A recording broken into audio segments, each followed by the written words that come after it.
బంద్ success. పల్లె నుంచి పట్నం దాకా విద్యా సంస్థలు, వ్యాపార వాణిజ్య సంస్థలు స్వచ్ఛందంగా మూత. బంద్కు కాంగ్రెస్, బీజేపీ, బీఆర్ఎస్, లెఫ్ట్ మద్దతు. రాష్ట్ర వ్యాప్తంగా పోటాపోటీగా ర్యాలీలు, ధర్నాలు.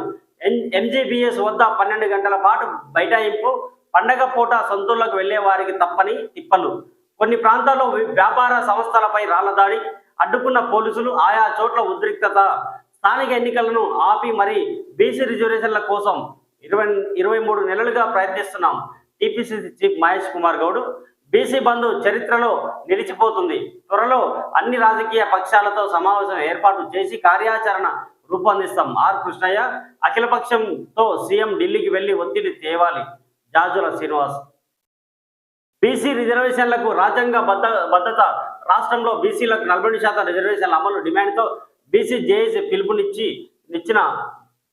పిలుపునిచ్చిన బంద్ శనివారం విజయవంతంగా జరిగింది. పలు చోట్ల చిన్న సమస్యల మినహా దాదాపు ప్రశాంతంగా జరిగింది. బీసీ సంఘాల జేఏసీ పిలుపునిచ్చిన ఈ బంద్కు కాంగ్రెస్, బీజేపీ, బీఆర్ఎస్, వామపక్షాల ఇతర పార్టీలు సైతం మద్దతు ప్రకటించడంతో సంపూర్ణంగా బంద్ జరిగింది. బంద్ సందర్భంగా నిర్మానుష్యంగా Nalgonda clock tower centre. Okay.